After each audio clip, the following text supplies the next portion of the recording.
y anticapitalista. ¿Qué debemos nosotros interpretar de esto y qué debemos hacer nosotros? En primer lugar, como digo, reconocer el cambio fundamental que ha ocurrido. Reconocer que se trata de una victoria. Estamos tan desacostumbrados a las victorias que cuando la tenemos delante no la queremos ver.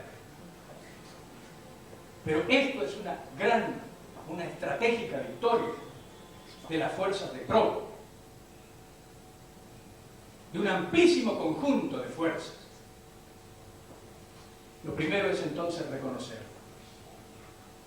Lo segundo es sumergirse en ese combate. Pero para sumergirse y hacer que ese combate de verdad tenga una perspectiva positiva, es imprescindible corregir errores históricos producidos por el muy prolongado aislamiento de la vanguardia respecto del movimiento vivo de las masas. Ese periodo histórico que arranca en la década del 30, aunque tuvo sus diferentes expresiones y altibajos, pero arranca de la década del 30, ha producido deformaciones en el pensamiento, en la acción y en la organización muy profundas. Y esta oportunidad de recordar el golpe fallido en Venezuela es más que propicia para llamar a todas las fuerzas políticas, a todos los cuadros militantes, a reflexionar sobre la necesidad de constituir ya mismo, sin demorar un minuto, un poderoso frente antiimperialista a escala continental.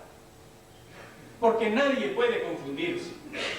Estados Unidos ha perdido la iniciativa política, ha perdido la iniciativa estratégica, ha perdido la posibilidad de hacer retroceder esto mediante los partidos y las fuerzas sociales que tradicionalmente utilizó, pero sigue siendo la gran potencia militar del mundo y se va a respaldar en aquello que es su última razón, la violencia.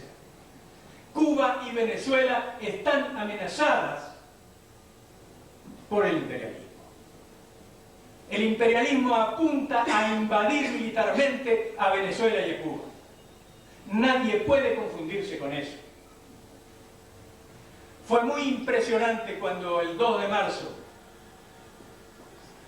en Montevideo, al día siguiente de la asunción de Tabaré Vázquez, el presidente Chávez, hablando en la Intendencia Municipal, dijo que se iba a permitir hablar en nombre de Fidel, ya que Fidel muchas veces se permitía hablar en nombre de él, y dijo, si Estados Unidos se le ocurriera invadir a Venezuela, tendría que invadir también a Cuba. Y si se le ocurriera invadir a Cuba, tendría que invadir también a Venezuela. Y desde la platea se oyeron gritos, de Argentina, de Uruguay, y a Colombia. Y entonces el presidente tomó eso y dijo, si Estados Unidos, fíjense, era el día siguiente que había asumido Tabaré Vázquez, en la Intendencia Municipal, el presidente Chávez dijo, si a Estados Unidos se le ocurriera invadir a cualquiera de nuestros países, empieza una guerra revolucionaria en todo el continente.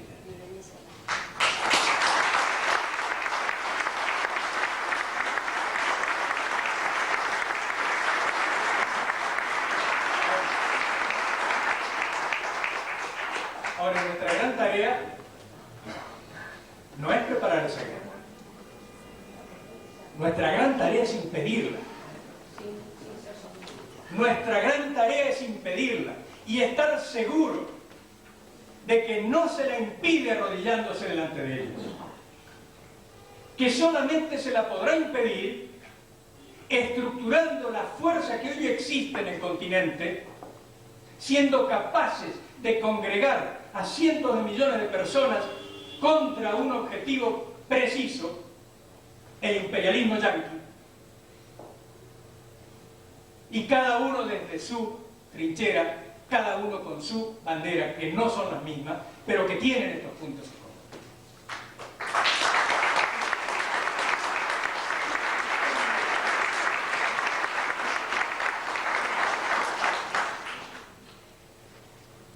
En este cuadro Argentina juega un papel fundamental. Nosotros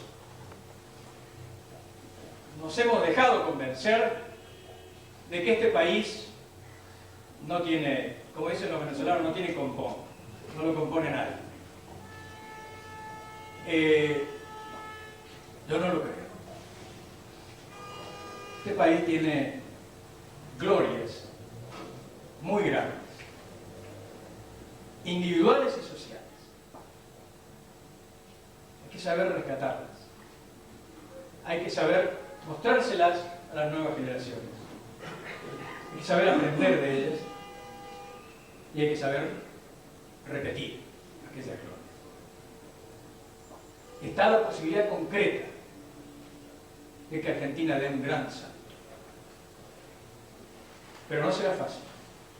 Porque precisamente esto que hace de Argentina un país singularísimo, no olviden que hasta hace 30 años, 40 años, era el país más desarrollado de América Latina.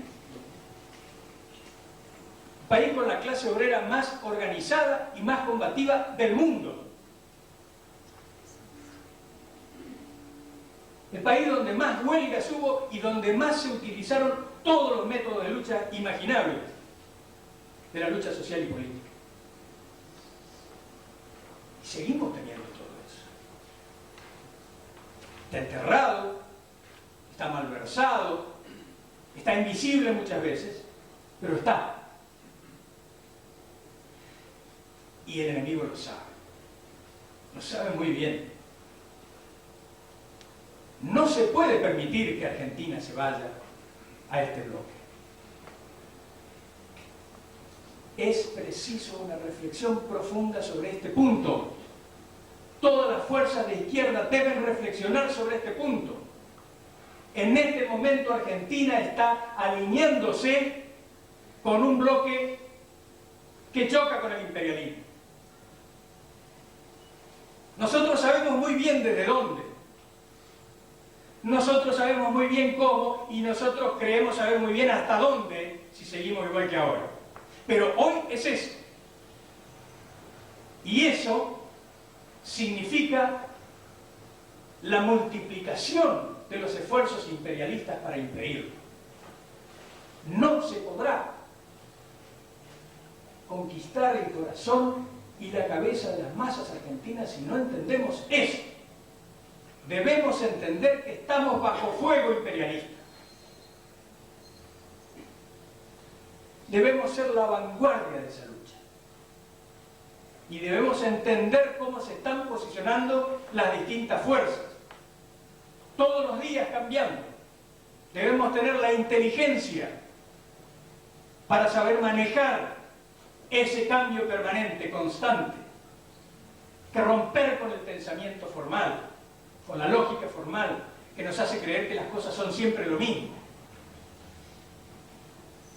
Que romper tajante definitivamente con eso, porque nos va la suerte histórica del continente, porque si América Latina avanza en el sentido antiimperialista y es incluso capaz de impedir la agresión militar de Estados Unidos, será porque Argentina está en ese conjunto.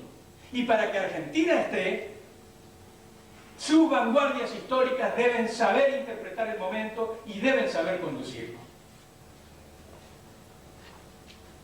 ¿Qué quiero decir con esto?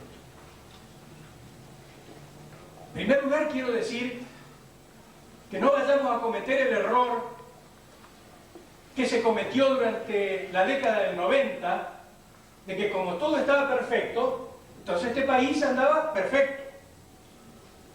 Un peso valía $1 en el 91, en el 94, en el 96, entonces perfecto. Mucha gente se podía ir de vacaciones a cualquier parte del mundo, entonces perfecto. El país andaba maravilloso y las alertas que hacíamos diciendo nos estamos hundiendo, todo esto va a explotar, no eran escuchados. pues hay que repetir ese esfuerzo porque ahora la situación es más grave que en aquel periodo. Es una ilusión de los sentidos suponer que se ha arreglado alguno de los problemas en Argentina. No solamente no se han arreglado, sino que se han agravado todos. Absolutamente todos. Y que cada vez es más difícil corregirlos. Cada vez resolver alguno de estos problemas requiere medidas más radicales. Medidas radicales que no puede tomar este gobierno tal como está. Si piensan cambiarse, corregirse, no lo sé y no me interesa. Lo que yo puedo afirmar es que este gobierno tal como está no puede tomar esas medidas. Porque son muy radicales. Porque aquí no se puede pagar la deuda ni con quita ni sin quita. Porque aquí no se puede seguir pagándole 230 pesos a los maestros de sala.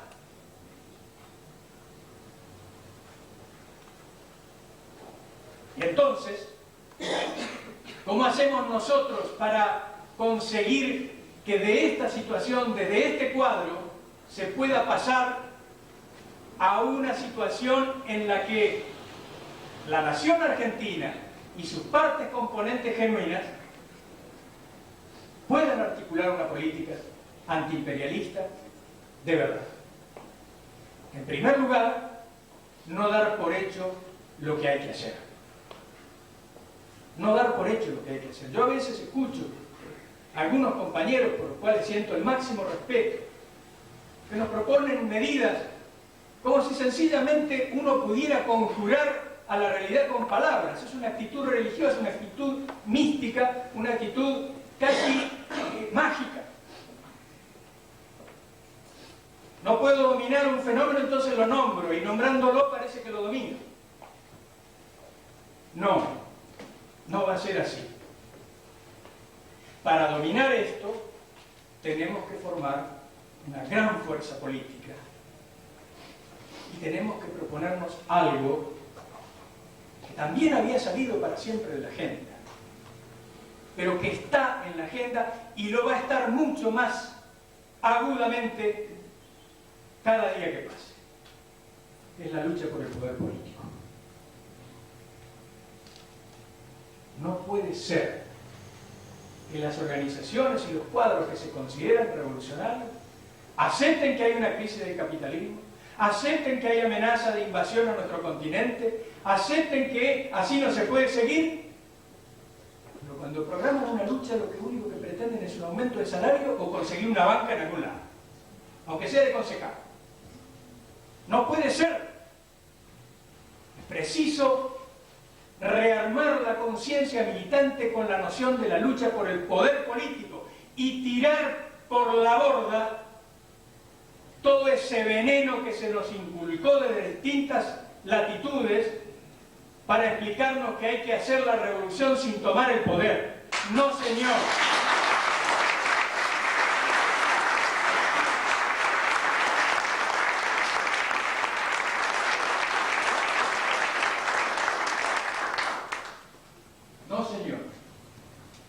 Sin un concepto individualista y personalista del poder, sino todo lo contrario, con el concepto de la verdadera democracia de las masas. Pero hay que luchar por el poder político. Hay que luchar por el poder político y en ese programa, en torno de ese programa cada quien se definirá. Solamente definiremos en la vereda de enfrente a quien no esté con ese programa.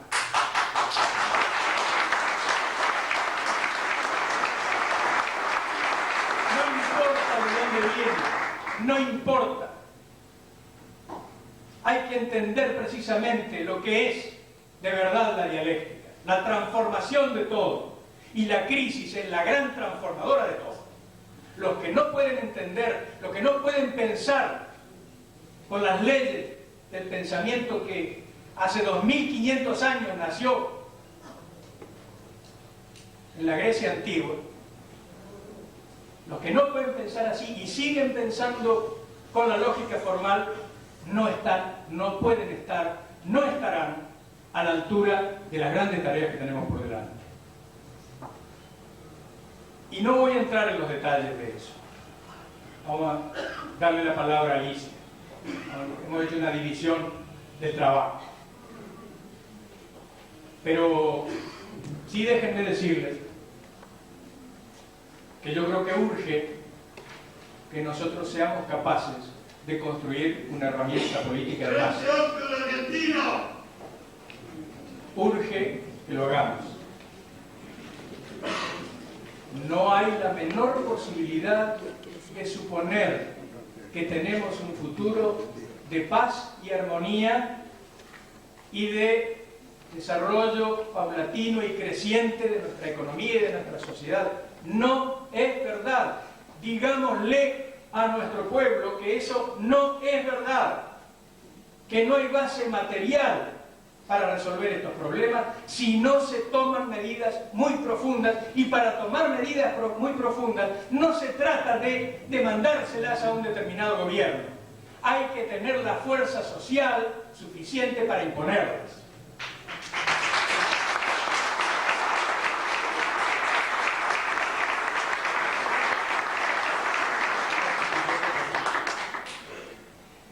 Esa es la gran lección del pueblo venezolano hace 3 años y desde 3 años hasta ahora. Así que merece el pueblo venezolano que sigamos estudiando su experiencia y que sigamos acompañándolo porque está bajo fuego. Gracias.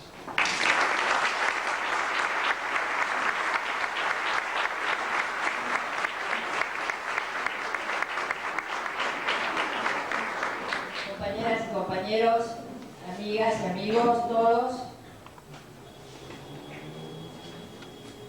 vamos a continuar reflexionando en un día como hoy, 12 de abril, en el medio del aniversario del golpe y de la victoria. No hay 11 sin su 13, dicen los venezolanos.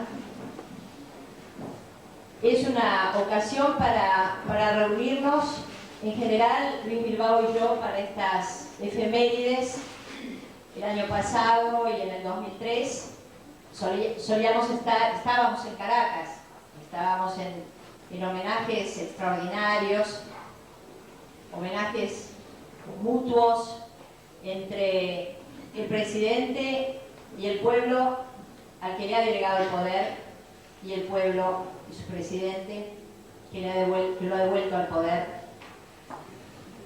Y disfrutando y aprendiendo y compartiendo y creciendo en esa experiencia, pero este año también tentados y invitados para ir a Caracas, decidimos que lo mejor era quedarnos acá y compartir con ustedes este día.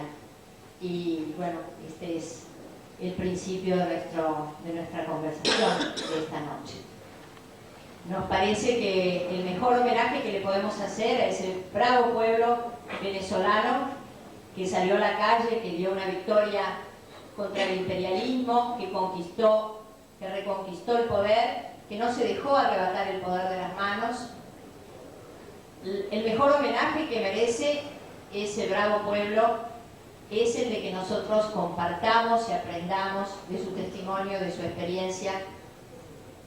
Y en este sentido yo creo que las lecciones de Venezuela, si las tuviéramos que resumir, podríamos decir que es evidente que se puede hacer cambios revolucionarios en democracia,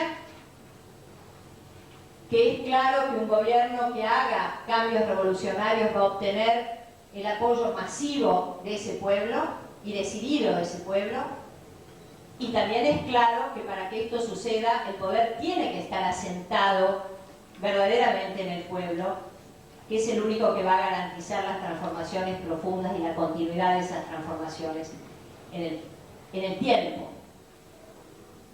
En Venezuela gobierna el pueblo. Esto es lo primero que nosotros aprendimos, vimos, palpamos, comprobamos. En Venezuela hay hoy un modelo alternativo, un proyecto alternativo en fase experimental, como le gusta decir al comandante Chávez, en fase experimental, y repite siempre esta frase de Simón Rodríguez, del maestro de Simón Bolívar, que decía: América Latina tiene que tener un modelo original y no copiar modelos, o inventamos o erramos. y estamos orgullosos de ese proceso experimental, de ese proceso de creatividad, de un proceso donde nos podamos interrogar, dudar y aún equivocarnos, pero un proceso que contenga todas las expresiones de una lucha revolucionaria. Es un proyecto social con inclusión, con justicia, con igualdad. Es un proyecto económico transformador que tiene un sesgo profundamente humanista y que no es el viejo modelo económico de Venezuela, el viejo modelo económico de la Argentina, un modelo económico que satisface a las élites, sino que es un modelo económico que está decidido a dar satisfacción a las necesidades básicas de todos los ciudadanos y de todas las ciudadanas de Venezuela en su integración territorial.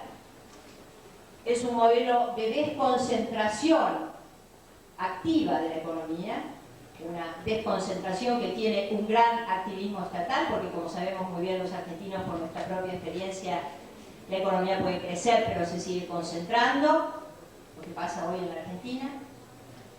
Y en el plano internacional es un modelo de construcción de soberanía y es tal vez la contribución más importante que haya hoy en día a la forja de un mundo multipolar y del equilibrio universal del que hablaba Simón Bolívar.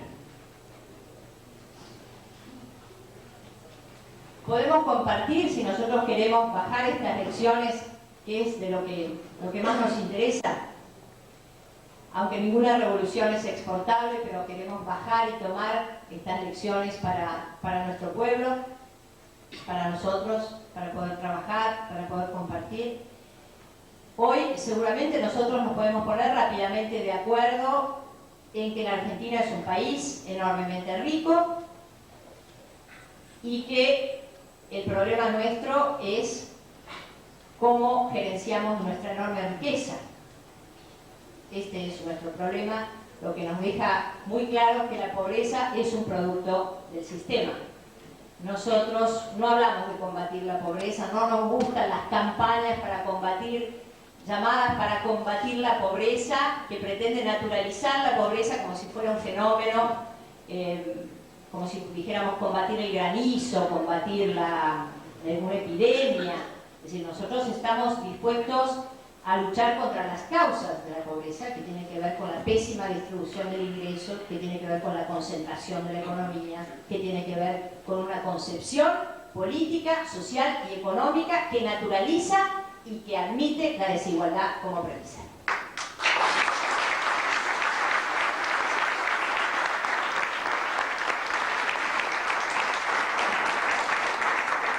Los ciudadanos pobres, porque tampoco no nos gusta decir los pobres como si fuera una etnia o una ciudadano de una provincia, los pobres. Los ciudadanos pobres, es decir, los ciudadanos que están privados de derechos que son de vigencia constitucional, no necesitan caridad, demandan solidaridad. Los ciudadanos pobres no necesitan asistencialismo, necesitan que le garanticemos los derechos sociales.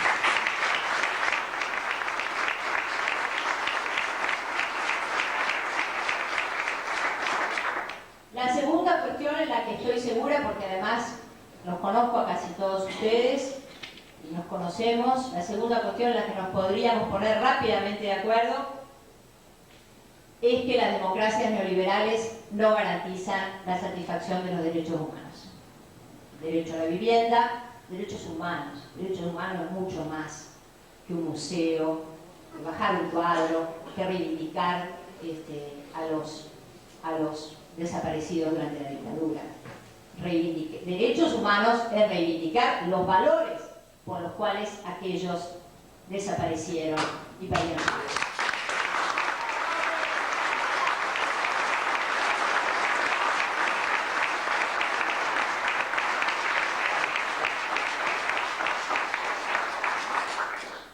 La democracia formal, la democracia neoliberal, no garantiza estos derechos humanos básicos: derecho a la vivienda, derecho a la salud, derecho a la educación, derecho a un trabajo, derecho a la seguridad, seguridad plena, seguridad social. Nosotros creemos, por lo tanto, que hay que cambiar, como se hizo en Venezuela, la forma misma de la democracia y pasar de un estado, de una etapa, de un estadio de democracia representativa. Acá hay varios legisladores, muchos queridos colegas de distintos partidos, de distintas representaciones políticas, y seguramente estamos todos de acuerdo en que no representamos tal como estamos adecuadamente las tensiones sociales, las demandas sociales. Nosotros tenemos que pasar de una democracia representativa a una democracia participativa que dé protagonismo al pueblo.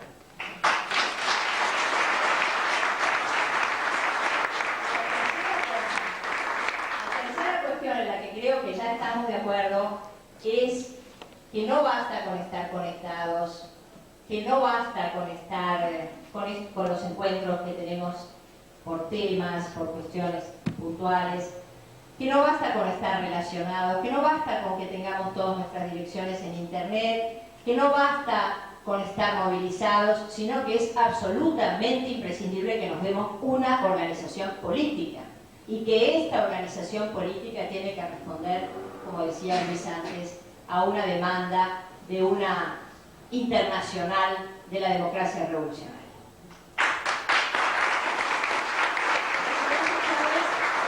A nosotros nos parece muy interesante, porque además va cambiando y quiere compartir estos cambios y muy inspirador de la duda, de respuestas nuevas, de preguntas nuevas. Él dice que no hay que hablar de una revolución democrática, porque si hablamos de una revolución democrática parece que con la palabra democrática le pusiéramos un tope a la idea de la revolución, sino que hay que hablar de una democracia revolucionaria, y por supuesto que nosotros compartimos este criterio, así como la noción, que es básica pero que vale la pena repetir, de que no hay democracia sin igualdad, que no hay democracia sin justicia, que la democracia no es votar, la democracia es conocer y ejercer los derechos a alimentarse, a decidir, a tener una vida, y a tener una vida con dignidad. Si nosotros tuviéramos que hacer una agenda, y entre muchos de nosotros hemos trabajado en esa agenda o en un proyecto de agenda que pudiera responder a estas comprobaciones que hemos hecho a lo largo de nuestra vida política, de nuestra vida sindical, de nuestra vida social,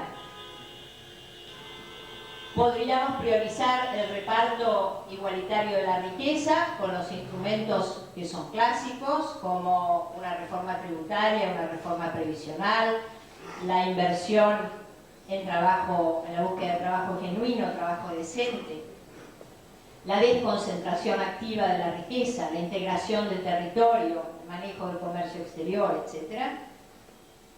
El segundo punto que me parece vital de una agenda renovadora, de una agenda de cambio, es la de la democracia participativa. Nosotros creemos firmemente que este modo de democracia no va a responder a las necesidades elementales de los ciudadanos, de los compatriotas. Por eso hace mucho tiempo ya hemos presentado en el Congreso, en el año 2001 creo, o 2002, hemos presentado un proyecto de reforma constitucional, porque nos parece que otro de los ejemplos muy vigorosos de Venezuela es todo ese pueblo que participó, incluso los jóvenes, los niños, los analfabetos, los aborígenes, que participaron en una construcción de un nuevo sistema de valores plasmados en una nueva constitución que es revolucionaria, y nosotros necesitamos también darnos esa discusión, no la experiencia de la reforma constitucional del 94 para los argentinos es espantosa. La mayoría de los ciudadanos no sabe de qué se trata, salvo que se trató del Pacto de Olivos, y además la mayoría de los ciudadanos no ha visto las ventajas de esa reforma constitucional, porque los instrumentos de participación que se dieron ni siquiera se han reglamentado, como la consulta popular. Nosotros creemos que tiene que haber una democracia que circule, que tenga instrumentos que ya proponía Simón Bolívar, como los referéndums, los plebiscitos, la consulta popular, el presupuesto participativo y ese instrumento extraordinario que se puso en marcha en Venezuela y que además consolidó el proceso revolucionario, que es el referéndum revocatorio de mandato. Nosotros creemos que los mandatos tienen que estar sometidos a la posibilidad de tener un revocatorio o una reafirmación como fue el caso del presidente Chávez, que pudo entonces ratificar el rumbo de la revolución bolivariana. Y el tercer punto, para hacer una síntesis, es el de un nuevo modo de integración, lo que llamamos el ALBA, la alternativa latinoamericana, bolivariana, sanmartiniana para las Américas, que tiene algunos puntos muy interesantes de trabajo programático hecho, como tal vez el proyecto dentro de la integración de mayor envergadura política y económica, que es la integración energética a través de Petrosur o Petroamérica, la idea de conformar un club de deudores, que la presentó el presidente Chávez en una reunión que nosotros, en la que participamos, del grupo de los 15, que se hizo en Caracas, un club, así como hay un club de acreedores, que hubiera un club de deudores. Lamentablemente el resto de los presidentes no acompañó una iniciativa de esa envergadura, que seguramente nos hubiera colocado en un mejor posicionamiento para la renegociación de la deuda. Un banco del sur, una universidad del sur, una agencia de noticias del sur, que además pueda promover relaciones sur-sur con otros grandes bloques como India, China, etc. Es decir, una integración entre iguales, una unidad de cooperación. Nosotros tuvimos la oportunidad y la suerte de poder compartir la cumbre del Cusco, la cumbre presidencial del Cusco, donde presidentes, mandatarios, parlamentos, en representación de sus pueblos, fuimos a ratificar la decisión de conformar la Confederación Sudamericana de Naciones. Pero también escuchamos a Chávez, casi en la intimidad, porque era una reunión de presidentes y muy pocos, poquísimos legisladores, que dijo muy claramente que modificó el documento porque no lo quiso sin una referencia histórica a nuestras gestas libertarias, exigió que se hablara de nuestros libertadores y del aniversario de la batalla de Ayacucho, y estos no son temas menores, porque ¿cómo se vuelve de la revolución cultural que hizo el neoliberalismo si no es con la revolución libertadora que hicieron nuestros libertadores hace 180 años?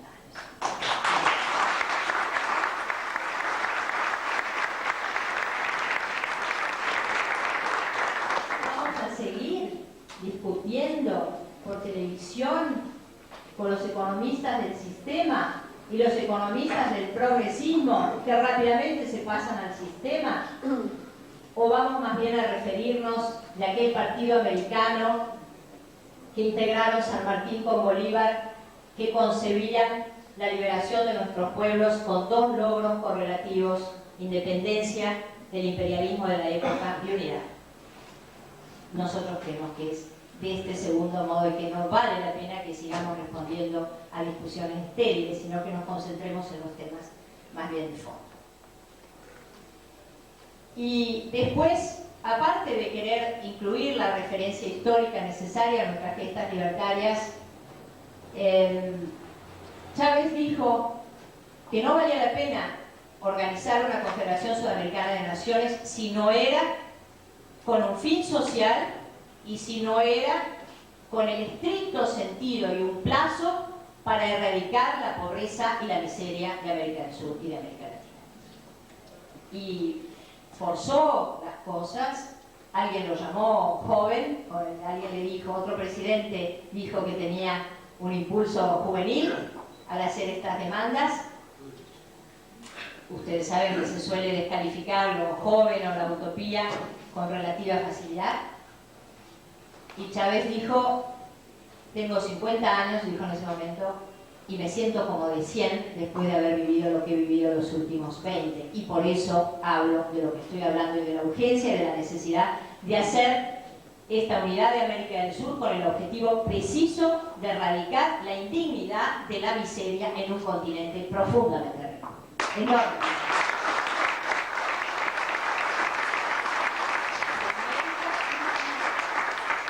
Sudamérica es como decimos, repetimos, describe tantas veces y también Luis Bilbao, Sudamérica, nación de 10 naciones, tiene 100 millones de kilómetros más que los Estados Unidos, 100 millones de habitantes más que los Estados Unidos, tiene todos los minerales, es autosuficiente en materia energética, primer productor y exportador mundial de alimentos, autosuficiente en materia de medicamentos, podemos intercambiar todas las manufacturas que necesitamos, tenemos un altísimo grado de desarrollo científico, tecnológico, particularmente la Argentina, que como repetimos también, hace solo una década fabricaba barcos, aviones, trenes, tractores y misiles.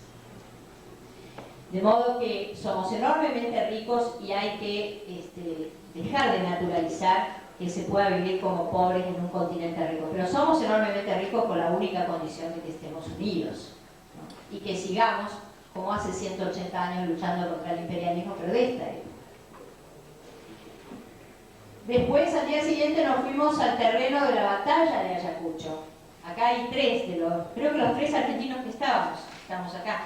La diputada Rubini, Luis Bilbao y yo. Creo que éramos los únicos tres argentinos que estábamos. Fue muy emocionante, ¿no? En el terreno, en la escena, en el teatro de operaciones, creo que se dice. No sé si vino Ballester, que es nuestro militar de bolsillo. No está, pero bueno, no sé, pero el teatro de operaciones, bueno, está perdida. Hay algunos otros que pueden hablar de teatro de operaciones. Teatro de operaciones es la batalla de Ayacucho, donde lucharon nuestras fuerzas.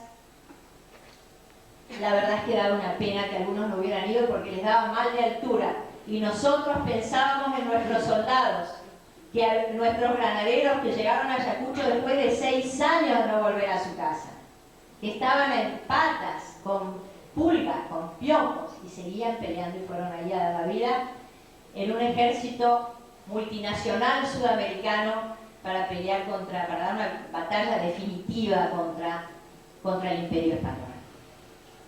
Entonces Chávez hizo un discurso también notable, sencillo, y se refirió en una exhortación muy profunda a las tareas pendientes, que son las mismas, porque quedaron pendientes, porque se interrumpieron, porque ese proceso fue tomado, burlado por las oligarquías, por las élites, y nunca llegaron los beneficios de la independencia, no llegaron hasta ahora a nuestros pueblos. Nunca pudieron nuestros pueblos hacerse de las riquezas de su tierra, hasta ahora. Por eso se murieron San Martín como Bolívar, desahuciados, tristes, lejos, abandonados, traicionados, y Bolívar diciendo: he arado en el mar, la hora de América Latina no ha llegado. Pero nosotros creemos, y por eso estamos juntos, y por eso somos tantos, hoy acá y en tantos sitios, celebrando que la hora de América Latina ha llegado, y que nosotros tenemos que estar aquí.